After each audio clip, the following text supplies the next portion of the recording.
What's up, everybody? It's Tina D. I'm back with another story. Let's do some story time. I want to leave some good legacy stories with AGP. I don't want to be like everybody else and leave this earth and not leave some funny stuff for you guys to go back and watch. Well, in 2012, 2013, me and AGP were riding around, and he said to me, you know what? I'm going to start selling peanuts. I said, what? He said, yeah, you're gonna sell them for me. I said, oh, come on, AGP, for real? We got videos, we got kids, we got this going on. You want me to do what? And I didn't believe him. Next thing I know, he comes over to my house with a box. He's got barbecue peanuts. He's got hot peanuts. He's got salted peanuts. He's got salt and vinegar peanuts. He's got pork rinds, barbecue, hot, and he's got vinegar and salt. And me being the entrepreneur I thought I was, I ended up buying most of them because I wanted AGP to think that everybody loved his peanuts. But maybe a couple kids bought the peanuts. I don't know. But then he decided he was gonna put some in the backyard, and we're gonna grow peanuts. Like, what the fuck do we look like, Jimmy Carter to you? We're not gonna grow peanuts, man. Well, we tried. It didn't work out. But let me tell you something. AGP could sell anything. He could sell a bathroom to a person who had an outhouse all their life.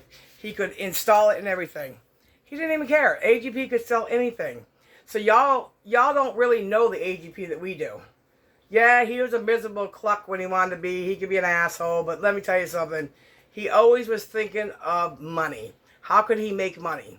He would go to these auctions into these churches, and he'd bring peanuts, and we're selling peanuts, we're selling pork rinds, we're doing this, we're doing that. And when it's all said and done, he really didn't even care about the money he made. I think he sold bags of pork rinds for like $3. I was trying to make 5, 2 for me and 3 for him. But I mean, I did give him a profit because, he was AGP, and I knew that I could prosper doing videos later on in life, so I thought. And so I went along with it. But we tried everything we could to grow these peanuts ourselves, and they never grew.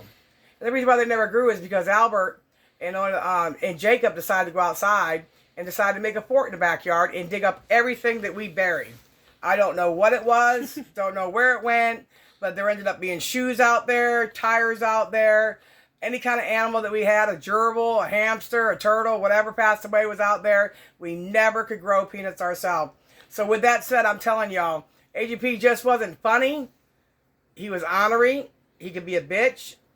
He smelt real bad. And his peanuts were really good, to be honest with you, but I'm not a peanut person. I'm not from the South.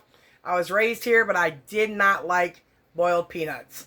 So we always thought they were going to have some kind of entrepreneur going on, even though he was making money with videos. AGP didn't care about the big money and fame. He cared about making people happy and making people laugh.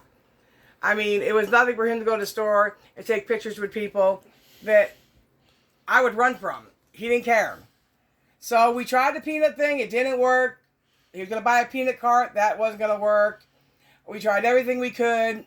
And there was just no way that we were ever going to be Peter and Paul and we're going to sell peanuts, me and AGP together.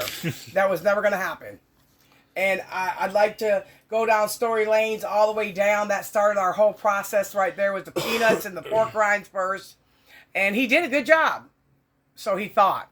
But a lot of times I would give them away. This person, this house liked pork rinds, salt and vinegar. This one liked barbecue. This one liked peanuts. And I would give them away. And then, you know what? We'd throw the dollars in there because we wanted AGP to think that everybody loved his peanuts. Which they did. They just didn't want to pay for them. They wanted free peanuts. So, after coming home, being at the hospital tonight with pneumonia, I realized that our days on earth are really, really, really, really limited. So I'm going to share a story once a week. And it's going to be a Sunday. Of any of the stories that me and AGP had done together, because it was just not about videos. It was just not about sitting outside laughing at people. We had done a lot of things together that you guys know nothing about. So I'm going to share my stories with you. Good, bad, or indifferent. Who likes them, that's great. Who doesn't, that's fine too. But I'm going to leave something behind that everybody wished they could have done. We can say whatever we want to, but it was not just videos. We did family dinners. We did family outings. We did recipes. We did a lot of things that nobody knows anything about. AGP, I don't care what anybody says. He thought he was the best cook in the United States of America. He'd put ashes in the gravy. You wouldn't even know the difference. You just eat the meat and be done with it. Later on, he'd tell you he put ashes in it. But see, that's where you're wrong, because I wasn't going to eat it. But AGP was AGP, and that's all there is to it. We miss you, AGP. We're going to tell your stories and hopefully keep your legacy a little bit alive. And maybe people will come back around and say, you know what? AGP made me laugh when I was 10 years old. Or AGP made me laugh when I was 12 years old. And I wish I could have ate a bag of peanuts from AGP. And you know what? I wish I would have ate a peanut too, but I never tried the peanuts, you guys. I never tried the peanuts. Never. But he ate the shit out of them, though. He ate a lot of his own profit. And the man could boil peanuts. I don't know what he did them in. Never watched him do it. But I always had the finished product. And I always did what I could to be the best friend that I could possibly be to AGP. So y'all have a good night. And as always, pray for each other. Be a family.